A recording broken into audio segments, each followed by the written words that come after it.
Kum lernen a blatt Gemara. Today's daf is daf nun vov. This is Tuesday, Gimel Elu. We'll begin actually from daf nun hey beis. Today's daf is daf nun hey, and we'll begin from daf nun daled amud beis, beginning of this Pedic, the fifth Pedic. We're continuing to talk about a Kesuvos. We have the essence of a Kesuvos, and then we have the addition to the Kesuvos and Kesuvos. And this mission is going to tell us that the Kesuvos has the same din as the Kesuvos itself. It's incorporated in the Kesuvos. So, even though we say a basula, goyve masayim, a girl, a basula collects $200. Almana only collects 100. But if he wants to add a filameya mana, even 100 times mana, Yosef, you can. In fact, it's such an obvious thing. The Gemara is going to ask, what's the chiddush? What happens if Nis Armala, she became a widow, and Nis Garsha, she was divorced? Bain mina edison, bain min hanasuyin. According to this Tana, even if they're merely engaged, and halachically, Erison, you already have a Kesuvos. They usually didn't write it from the Suyim, but they have a Kesuvos from Erison. If he wrote a Kesuvos and he added some more to it, even if he's just engaged, goyve es hakel, she can collect all of it. Rabbi Elazar ben Azai says, no, there's this difference between the essence of the Kesuvos and then your own additions. Min hanasuyin, if they got married totally, then of course goyve es hakel. We'll see more later whether marriage means chuppah or it means also had relations, but then she gives title to collect everything. In the Edison, they're merely engaged. Psula goyva masayim, the psula collects 200. The almana mana only the 100, but they do not collect any of the Tosefos. So why not? Should the cost of law ella? I'm asking the koinse because we read into his mind that the reason why he did it was because he intended to marry her and he wanted to foster a relationship, but they don't have a relationship yet, so therefore it doesn't take place yet. That's argument number one. Then the Gemara continues. Abuda said, the Mishnah continues. Abuda says, if he wants to koisev lipsula, we have another argument now. If he wants, we already had this before the Gemara. If he wants, he can write to a psula. He doesn't have to really keep to the standard 200 for a psula or 100 for a mana. But how do you circumnavigate that? Because that's the din. So this is how you can do that. If he wants to koisev lipsula, he writes shtar shomasayim. So he goes through the motions that he writes a shtar for 200. Vihi Kesuvos, and then she writes, he's kabalti mimchamana. I already received 100. In other words, she's moichel, but so he went through the process that he put in the Kesuvos of 200, and then she gives him a receipt for 100. So all he really owes is 100. And with almana mana, in the case of almana, which is entitled to 100, she then writes, he's kabalti. He Kesuvos is kabalti l'chachamishim. I received 50. However, Rameya says, no, you cannot tamper with Kesuvos. You must follow it accordingly. Even through trickery, if you in any way reduce the amounts in the Kesuvos, they're not permitted to live together until they have a proper Kesuvos. And they do, it's a be'ilas znus. Tyson here discusses how we write in the Kesuvos. Sometimes you have these extravagant sums and you're penniless. So how in the world can you write? So that's one thing is that in the Kesuvos it's meaningless. Let's say one thing is, let's say you say I'm encumbering all my properties towards this loan, and even though at the moment you don't have other properties, but since there's at the moment you have a property or two that the encumbrance the lien can fall on, so then it just continues onwards to other properties. But over here in the case where a chassan marries a kala, he's penniless, then there's nowhere for this particular chayv to fall on. So what's the how do we write such a shtar? It's meaningless. So basically, Taisa brings one answer. The shibud is not on the property. Shibud is on me personally. I'm here, and I am committing myself towards this loan, and therefore I can go ahead and make that kind of commitment because I'm being mishabed my goof myself, and from there it goes on to the property as well. We'll have Kesuvos later up other places where Taisa talks about the whole idea of shibud, whether the shibud is on the nechasim, or shibud of the rice, or shibud is on the goof. From the goof, it passes on to the estate, and this seems to follow that the shibud is on the goof. And that's because not everyone agrees to that. So the other answer Taisa is, if I say I'm prepared to to put a lien on my properties since Haidos Baldin Dummy, and even though we know for sure you don't have any properties, but I'm telling you I have, and nobody can contradict that. So if I own, and therefore it's as if I own properties, and the lien can fall on that. Okay, says the Gemara. First of all, Pshita is obvious. If I want to add, I can add whatever I want. Why would you even resist that? Saying, well, no, there is a svara. Malta would have thought kitzusa of the Rabban may put a cap. If you're going to stop, especially today, we read the Ksuba aloud, you're going to start bragging that this guy is offering $10,000, $5,000. You're embarrassing those that can't afford anything other than what's written in the, in the Ksuba itself. So we don't want to embarrass others. Kamashlan, there's no such thing. That every person is entitled to give whatever amount they want toward the kala. Anyway, it says further, if he wants to add, he can add whatever he wants. Like Tani, it doesn't say if he wants to write it in the shtad, he can. But if he would have said, if you want to write, it could be considered a separate commitment. By saying lahoisif, that means you're incorporating it into the ksuva itself. So in other words, that this tanai ksuva, this addition of ksuva, forms part of the ksuva. And what's the idea of that? Has a number of ramifications. This supports Rab Eibai Omar Rabiane. What is that? The tanai ksuva, that the tanai ksuva, this addition that you add, has all the din of ksuva in many cases. For example, number one, the difference is, first of all, let's say she sells a ksuva to someone else, or meicheles is meichel, and therefore, when she sells a ksuva, everything is included, including the additions. You can't say, "Oh, I only meant the $1 or $200." If she didn't spell it out, all of this and everything there included is considered part of the ksuva. That's number one. Number two is lemoiredis. If a woman is a moired, we'll learn later on. A moired is someone that doesn't follow certain das Yehudis and das Moshe. We'll see later on if she feeds a husband food which is not meiser or doesn't wear a head covered. We will see different dinim of a moiredis. And regarding a moiredis, then she forfeits her ksuva. In fact, there's a penalty that every single day we deduct a certain amount from a ksuva until eventually it runs out, and then she leaves without any ksuva at all. So when we say we deduct from the ksuva, we're not only talking about the 100, 200, but talking about the tanai ksuva as well. So meredis is included as well to the tanai ksuva. Next thing is lepagemis. What happens? She says that part of the ksuva is already paid, so she, in a way, is affecting or diminishing her ksuva. So now, if she then has to swear to collect the rest. If the husband claims, I paid it all out, so then she can only collect with a shua. And the same thing applies here to the Tosefes. That if she says that she paid part of the Tosefes, she has to swear for the rest. That's how Rashi learns. Tosefes learns something else. And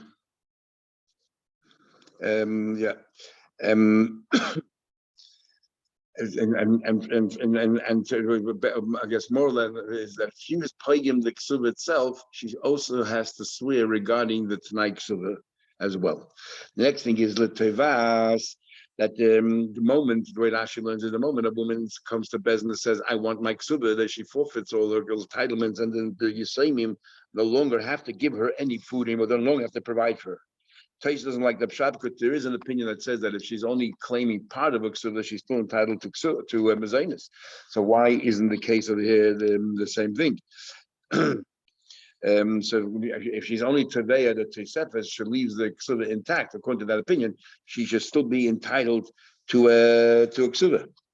So Tosefes the other way around. If she claims the 100 or 200 and leaves behind the Tosefes, she is entitled to mezainis. The chiddush is that she still should be provided for because she only could claim part of it, and the tanai ksuba is considered part of the ksuba. So the 100 or 200 is considered also only part of the ksuba.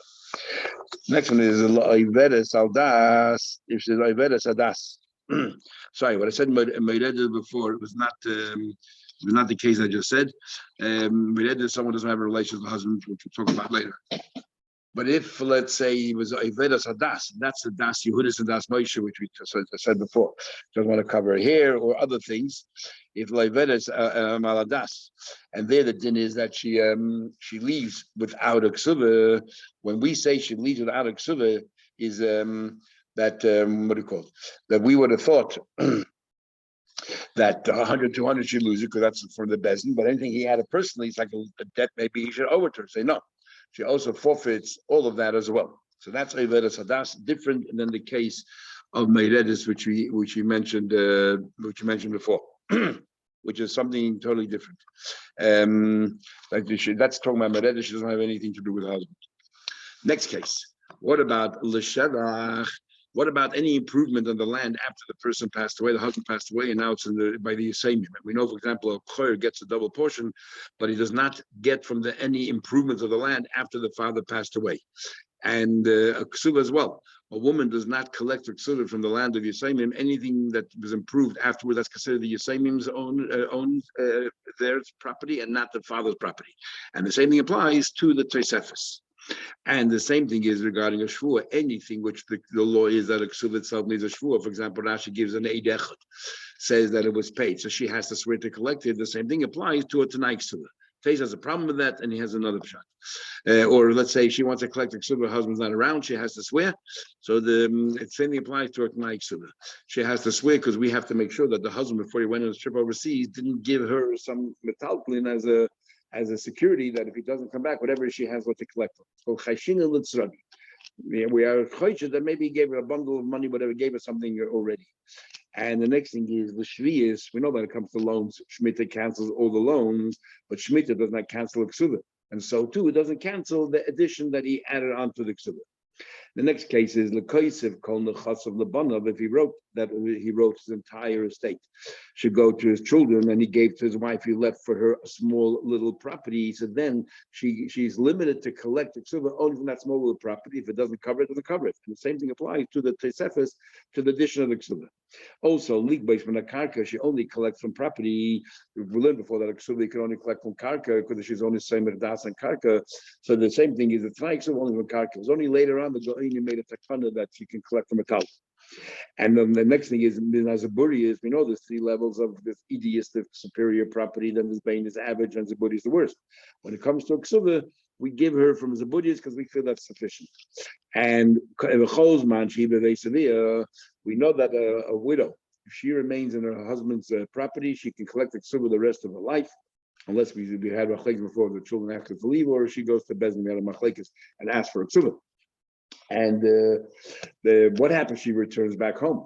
She can, and the children don't provide, but she can still collect her ksuba. We give her 25 years. It's 25 years she didn't ask her ksuba, and then we accept it as a mechila, and she no longer the day after 25 years as if there's no longer a ksuba, unless she says I clearly do want a ksuba, not at the moment.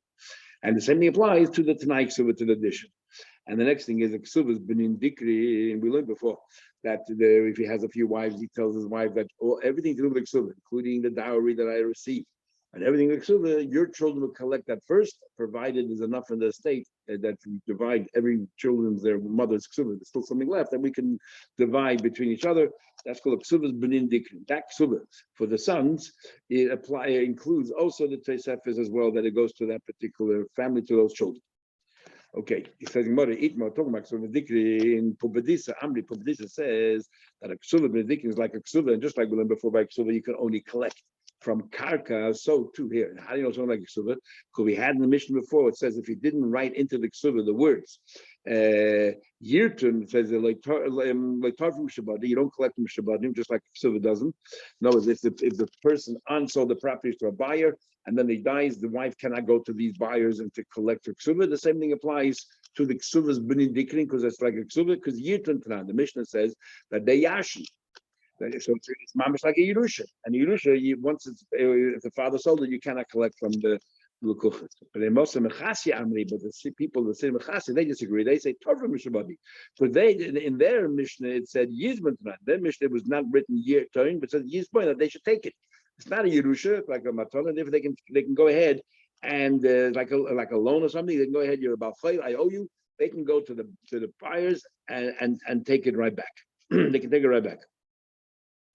The Hilchas Allah is like Torah Mishabadi. Allah is not like the city of Mechasya, but rather like the Pumbedisa that they do not take Mishabadim, because Yirtan Tanan, our version of the Mishnah, which is Yirtan, that's correct. Another machlekes between these two cities. What about metaltli? Generally, we said before that metaltli are not part of the ksula, but if the husband set aside metaltli and said that from here you're going to collect from this jewelry, from whatever, these metaltli you're going to collect your ksula.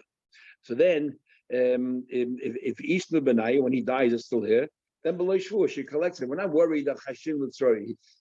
Why would he give her metaltlin in case these metaltlin don't work out? It doesn't work that way. He gave her once metaltlin, he set her aside for her. So we assume that that's what the husband expects that she should end up with, and therefore there's no Hashim with sorry, and we know she has a ksubah, so she can collect from the assignment. What happens if Lesnu Benai? You set it aside, it disappeared, it got lost. And she said, I want my ksubah. But this amri below shvur, she still doesn't have to swear. We don't believe that the husband would have set aside another metaltlin in case this happens. We're sure that he relied on that. If it's lost, it's lost. So we still owe her a ksubah. She's entitled to collect from the property. So there's a lien on all the assets. But then also chasi amri bishvur. You need to make a shvur. The halach is below shvur. Again, we follow kumpadisa. You don't have to make a shvur. Case number 3. What another machlekes? What about yichud la'ara? He set her aside a property. He held many properties. He set her aside a property, and he delineated all the 4 boundaries. In other words, he was very certain that this is going to be the payment for the ksuvah. There's a ksuvah, you're getting it from here. It's like an apaitike, which is coming from. And then what happens? He died. It's below shvur. He doesn't have to swear. We don't think that maybe he gave her metaltlin in case there's nothing there, because he set aside a property and said, "This is where you're getting it from. I'm not going to touch it. It's yours." So obviously, he didn't give her anything else. However, the other opinion says, the city of Mechasya, they say still b'shvur. You still, sorry, I skipped a line. What about b'chad metzah?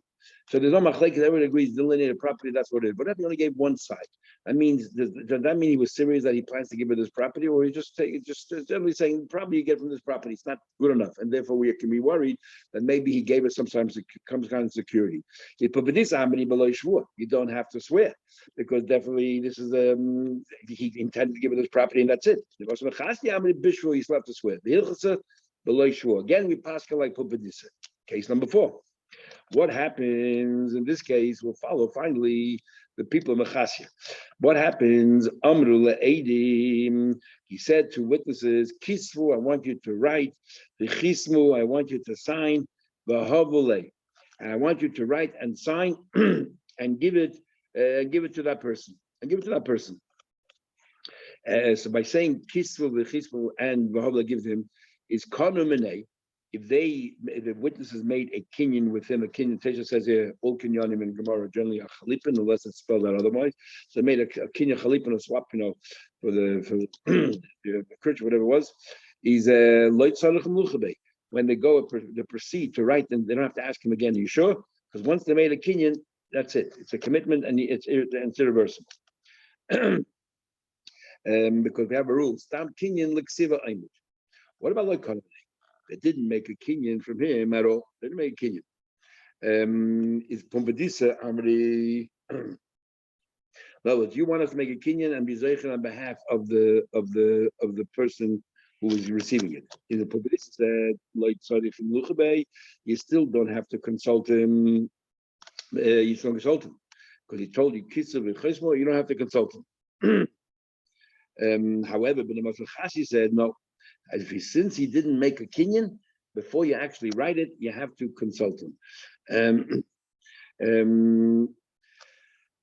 make sure that he still wants it. You have to consult him, and like Mechasya, because since he didn't make a kinyan, you have to make sure that he didn't change his mind. He's allowed to. Okay. Then we had the Mishnah Bazan Zayah. The Bazan Zayah said that we deem it that the extra money he gave, he didn't really want to give it to her unless they got married, not just engaged. We learned Rav or Rav Nosson. It's an argument between Rav and Rav Nosson. Chadam, one of them says halacha. One of them says halacha is like Rav Elazar ben Azariah. What is halacha Rav Elazar ben Azariah? And the Chado says ain't halacha Rav Azariah. Halacha not like Rav Azariah. Okay, but we don't know who said what. His time. Let's conclude. Rav Nosson don't halacha Rav Azariah. Rav Nosson said halacha Rav Azariah that we try to assess a person's mind, what his intention was. The Shamin Rav Nosson, the Oslo Basa Umdana, he holds that you assess a person's mind, what was they thinking. And Rab, obviously, he doesn't hold the Umdana. So therefore, Rab Nosson is the one who passes like Rabbi Elazar ben Azariah. And how do we know Rab Nosson Taka passes? He go after two things. He said, "No, Nosson Allah Rab Shimon Zuri in two cases.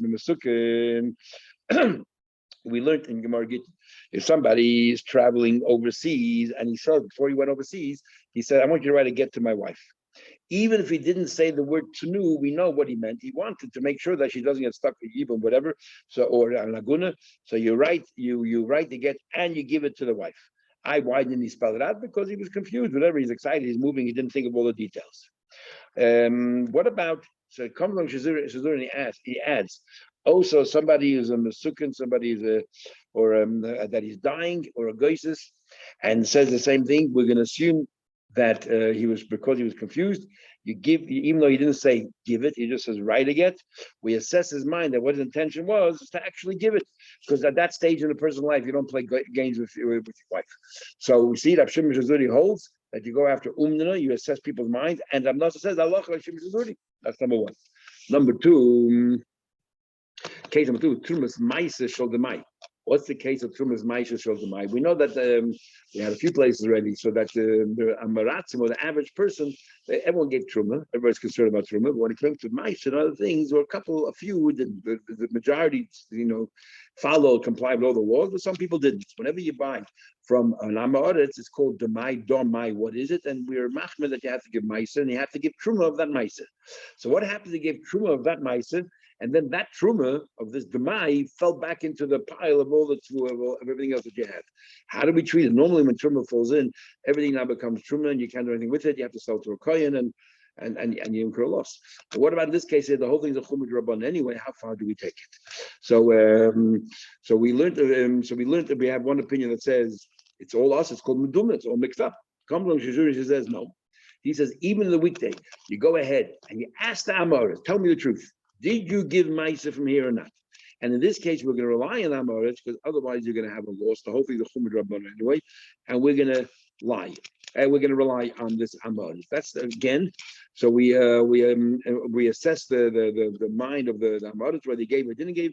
And since you have no choice here, because there's no way of fixing it up again, so it's all mixed up together. So this truma lying here somewhere. What do you know? How you can fix it up? And you're not allowed to add more to mevatlet. So therefore, it's a hefsid, and we are.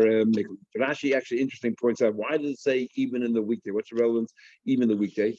Because it says there that on Shabbos, if you have no choice and you bought the mai from an Amoritz on Shabbos and we haven't to eat, you go ahead and eat and rely, and you ask Amoritz, and you ask Amoritz, no, what's the story? If he says I gave Maisa, you can trust him. Rashi learns the reason why you can trust him is because Einik Shabbos is so important that we're going to relax these laws because Einik Shabbos. Taisa says nothing to do with that. It has to do with an Amoritz is scared of Shabbos, and Amoritz is scared of the importance of Shabbos, and by the same token, Amoritz is also scared of Truma. So therefore, when you come and tell the Amoritz that this Truma got mixed in, he will tell you the truth. Now, so our raya is from the first case. The first case clearly is Masukin.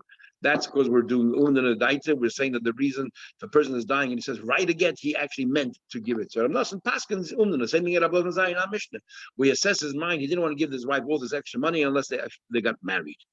Says the Gemara. So what are you trying to tell me? So Nosson holds the Umdan, Rav doesn't. But Rav doesn't hold the Umdan.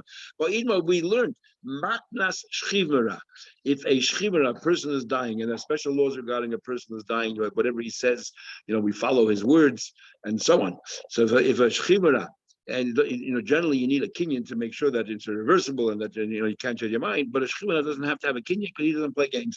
And whatever he says, we carry out. It's kesuvim u'mesudim, as if he wrote it and he gave it over to us, right? We don't want Chas V'Shalom in any way to make him angry, because who knows what the toll it will take. What happened was here, as a matter shchivana should cost him a kinyan, but he added the word kinyan as if it's a standard star matana. And the number of differences between a shchimera and a matnas bari, a healthy, one of them is a shchimera, if he gets well again, then everything is unraveled because he only gave it thinking that he's going to pass away. But a bari, once he gave it and everything else in a kinyan, it's irreversible. He can't change your mind. So here we have a case where we did a shchimera and he added the word kinyan. So how do we treat this? Like a shchimera's thing, or like a matnas body? How do we treat it? So Bebei Rav Yeshiva Rav Mashmei the Rav Amri, and we're going to prove from here that Rav holds you look at you try to assess somebody's mind. In Yeshiva Rav, the name of Rav, they said that he tried to ride two animals at the same time, so that he can have the chumras of both, as we'll soon spell it out. And Shmuel says that no, I'm confused. I don't know how to deal with the star. We don't use the star at all. Now, what happened here? A shchibana star, you normally start off writing that the guy is sick and lying in bed, and he writes the star in the text of a normal shchibana, and then he added the word kinyan. So that must be the Rav Amri verbatim. That must be the Rav Amri Yeshiva. They said name it Rav Arkvet. What do you mean? Harei kematnas body, harei kematnas shchibana. You give it both. Both. In what way? And the Gemara explains it like this: that Harimatna's body, the imam, if he got well again, in the Yochalach's body, he can no longer change your mind. But Shchibana, if he got well, everything unravels. But this guy added the word kinyan, like a matna's body. On the other hand, how is like a shchibana? Imam, he says, halva osi, somebody owes him money, and leplani, that money I want to be transferred to somebody else. Now the money is not present. The only way you can normally do that by a body is a thing called maimed shloshim. You have three people there: the person that owes you the money, the person that he owes the money to you, and then the third party you want to give it over to. So we have a chacham called a maimed shloshim. You can do that. Here you don't have that. The person that owes you the money is not here. The beneficiary is not here. Let's say, or even he is here, but you don't have all three people there. So, but a shchibana can do that. A body can't do that. So you didn't is halva asal leplani. Then the halva taka gets transferred to the other person. Why? Because the shchibana said so.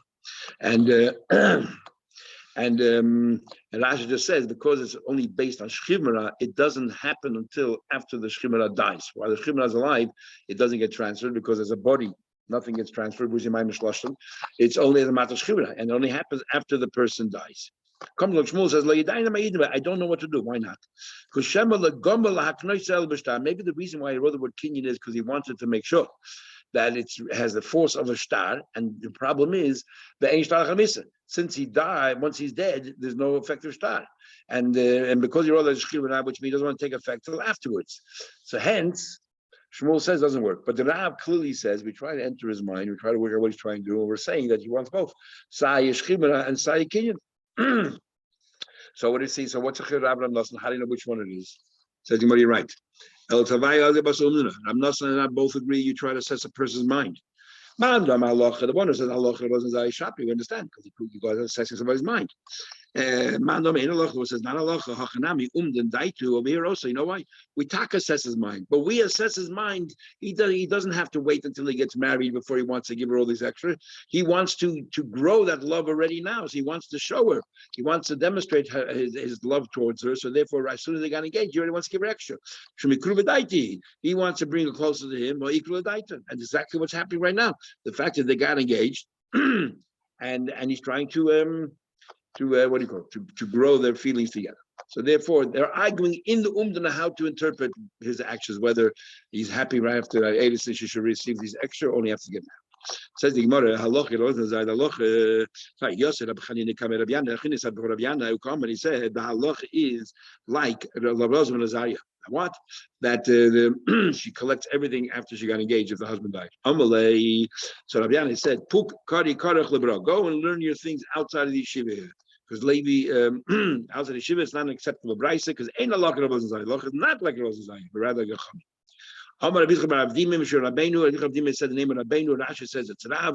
Taisa says it cannot be Rav. Rabbi Rabdinim is actually the teacher of Rav, and he was a Talmud of Rebbe. So this is talking about Rabbeinu means Rebbe. The halacha in Bavel Rabbeinu is Rav, and in Etzro Rabbeinu is Rebbe. So this must be in Etzro. Halacha Rabbeinu Nazariah. Halacha Rabbeinu Nazariah. Or Rav Nachman Shmuel. Rav Nachman now said in the name of Shmuel as well. Halacha Rabbeinu Nazariah, because we already had before that Shmuel says we also go after this. We assess his mind. We're not sure exactly what he's trying to say when he made a shchibara and a kinyan, but we also assess his mind. So therefore, we follow Rabbeinu Nazariah. We assess the chassan's mind, what he wants to do with his extra, and therefore he doesn't want to give until they got married. And Rav Nachman but Rav Nachman says, even though I said this in the name of Shmuel, personally I hold ain't a loch Rabbi Zayim. Allah is not like him, and she collects everything after the engagement. But Adoy Mashmer Rav Nachman Rav Nachman says Rav Nachman Rabbi Zayim. The Afagav in the same Rav Nachman. He says the name of Rab Nachman that the halacha is like a Razaya. And even though the lot Rab Nachman cursed, the Aman he said, called Daina the Doyin Rab Elazar ben Azariah, any judge that is going to paskin like Elazar ben Azariah, Hochi v'Hochi Tevi, he didn't want to spell out, but terrible things will happen. Nevertheless, I feel Hochi halacha Rab Elazar ben Azariah. Nevertheless, the halacha is like Rab Elazar ben Azariah, and the Gemara concludes v'halacha lemaisa Rab Elazar ben Azariah. And the halacha, when it comes, you want to know what to do, you have so many different opinions. When it comes to Lamaisa, the halacha Rab Elazar ben Azariah. Okay, we'll stop here and back in